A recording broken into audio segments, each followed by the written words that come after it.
Have you ever felt like you're playing a game, but you don't actually know the rules? Well, today we're diving into a very specific philosophy on power and attraction. It's drawn from a popular breakdown of what it calls Machiavelli's dark psychology. We're going to unpack the core rules it lays out for, well, commanding respect. The whole idea kicks off with a really bold claim that you might be giving away your own worth without even realizing it. This sets the stage for a whole series of rules designed not just to help you navigate relationships, but to reclaim what it describes as a quiet kind of power. So, what's the foundation of all this? The source argues that in the game of attraction, real power comes from controlling perception, not from explaining every single truth. It's less about making sure you're perfectly understood and way more about making sure your presence is truly felt. To make this whole concept a bit easier to digest, the source material breaks its rules down into 3 core pillars of power.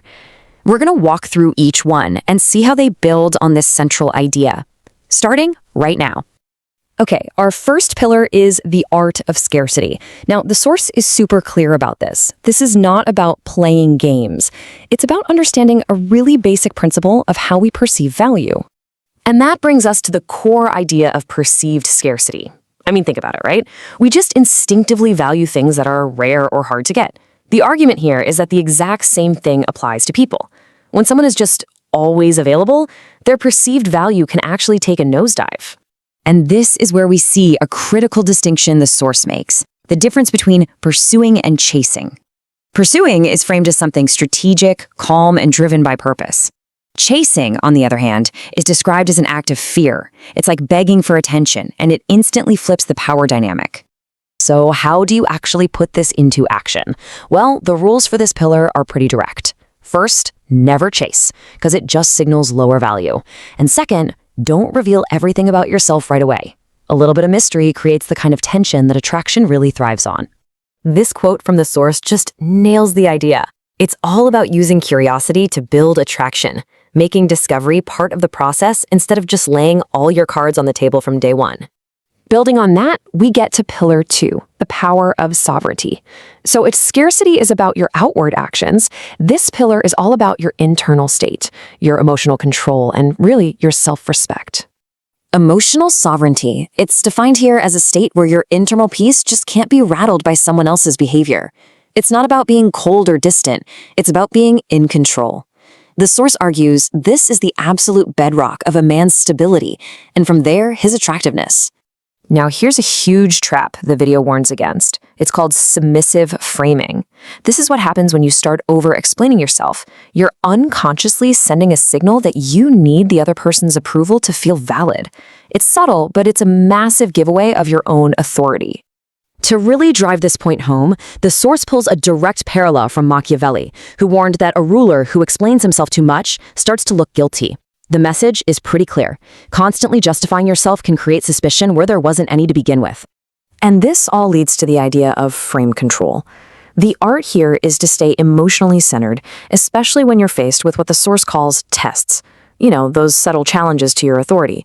Your composure in those moments is what decides who's leading the dynamic. And wow, this pillar is packed with rules.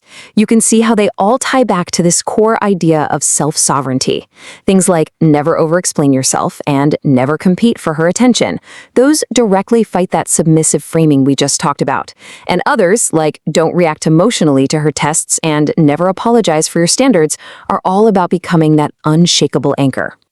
So if internal sovereignty is your anchor, our final pillar is the destination. The unwavering mission. The main argument here is that a man's purpose, his goals, his ambitions, that has to be his number one focus. Always. The source uses a really powerful phrase for what happens when that focus gets lost, the collapse of hierarchy. It describes a man who gives up his own path just to orbit a woman.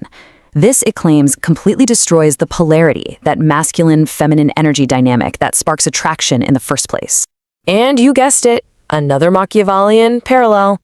A ruler who forgets his greater mission becomes a servant of his emotions. The argument is, when you put a relationship above your core purpose, you turn passion into dependency. And the consequences are laid out as this downward spiral. Step 1, the mission gets replaced by a need for her validation. From there, the polarity, that magnetic energy, is lost.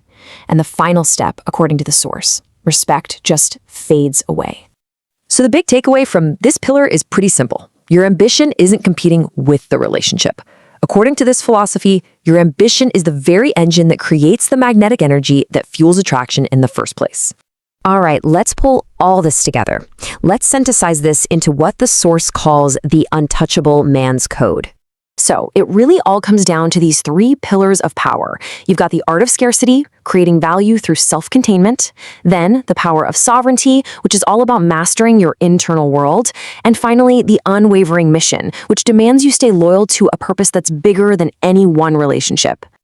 And this final quote really hammers home the importance of self-respect in this whole framework. It's a powerful way to put it, suggesting that your standards are and should be non-negotiable. So that's the breakdown of this Machiavellian approach. And it leaves us all with a pretty critical question to think about. The source frames all of this as the art of power and commanding respect. But where do you think the line is between these principles and building a truly genuine, vulnerable connection?